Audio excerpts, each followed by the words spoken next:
Thank you, Gil. Teshome and I arrived on the UCLA campus at roughly the same time, 1974. And I'd just like to share with you a little bit about what those days were like. At that time, there was no North Campus student facility, nor Laval Commons.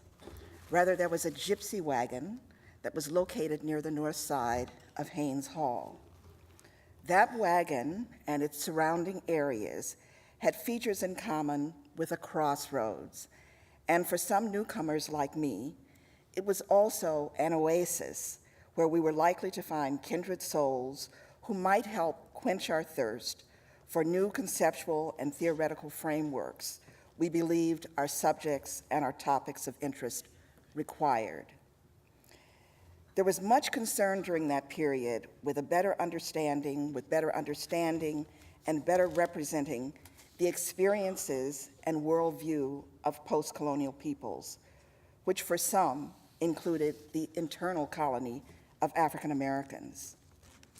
That sector of our campus, with its outdoor patios, provided opportunities to meet people like Teshome and others from a variety of fields who had similar intellectual interests, concerns about social and economic justice, not just on the domestic scene, but particularly in the post-colonial world.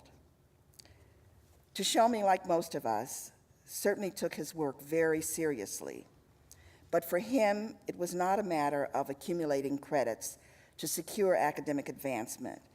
It was more authentically about how his work fit into the larger scheme of liberation struggles by representing the perspectives of the oppressed. I always felt like he was a man with a mission. He, like a couple of other faculty in the arts whom I knew very well, Beverly Robinson in theater, and Mzizi Kunini, a poet who was a member of the linguistics department, had something very striking in common. And this was a profound dedication to teaching, a dedication that earned each of them many student followers. For Teshome, teaching and students were at the heart of what he thought important. There's a story about Teshome from this period that I'd like to share. It occurred on the occasion of a call he paid to my office sometime in the mid to late 1970s. I think he opened our conversation with the statement, "Claudia, you must help me." The problem was how to address a letter he was writing to the dean. I thought at the time, well, I'm pretty green too. My first thought was, "Dear Dean." But it struck me that this easy answer was something Teshome already knew and must therefore not have been at the heart of his question. As I read his letter, I saw that it was a most heartfelt appeal on behalf of young filmmakers in what was then the College of Fine Arts. As I finished the letter, I realized that Teshome was asking me for help to help him find ways to effectively represent not only the passion of these students for what they were doing, but the difficulties they experienced in attempting to take a different path than those before them. Suffice it to say, their art was not intended only as an aesthetic contribution, but as an instrumentality that had a place in what was commonly referred to as the struggle, or as we often said in those days, a luta continua. After trying out a number of greetings, Teshome finally settled on something like, "Distinguished and esteemed sir," as a way to begin a letter about something that he felt was of great importance to someone he thought was also of great importance. Likely, this was the only letter the dean ever received in which he was so addressed. So I suspect Teshome succeeded in getting his attention, if not the resources that he sought. I mentioned that on the North Campus, outside patios were a bit of an oasis. They were in part because they brought together students in social sciences, humanities, and the arts. There were students who gathered who had participated in the Venceremos brigades, others studying international politics, others studying the Harlem Renaissance, and those deeply engaged in filmmaking, for whom Teshome was a mentor, actively supporting their efforts to complete what were often very ambitious film projects. Indeed, in the 1970s and 1980s, UCLA was a mecca for third world and ethnic minority filmmakers.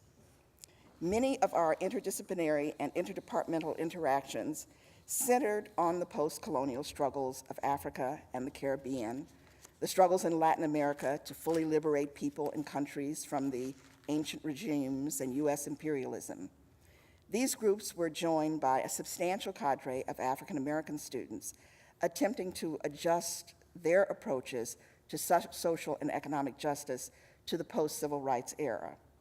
While some of these young filmmakers were commercially oriented, many, like Teshome, were engaged in efforts to construct or reconstruct personal and cultural identities that were meaningfully aligned with what they regarded as progressive ideological and political directions. They also sought to find ways to more effectively communicate about the people and the realities as they themselves experienced them. A very difficult, but a most worthy undertaking. Lest you come away from these remarks thinking that we were a bunch of grim revolutionaries gathered on the North Campus, it was anything but that. These times we met together were happy times, and Teshome was an extraordinarily balanced personality, and a personality who had an extraordinary positive effect on those around him. Not only did we talk politics, we laughed a lot during those days. The last project that I undertook at Teshome's request was about 8 years ago, when I co-authored a paper on disciplinary cultures and graduate education with Jim Turner and Matt Miller for Teshome's journal, Emergences. We opened that paper with a quote that I feel would have resonated very much with Teshome, one from Clifford Geertz, and it reads, quote, "Man is an animal suspended in webs of significance he himself has spun. I take culture to be those webs, and the analysis of it to be therefore not an experimental science in search of law, but an interpretive one in search of meaning." That interpretive work seemed always at the heart of Teshome's intellectual and personal quest. And I now think of him as that distinguished and esteemed sir that we spoke of many, many years ago in the opening to the letter of the college. Thank you.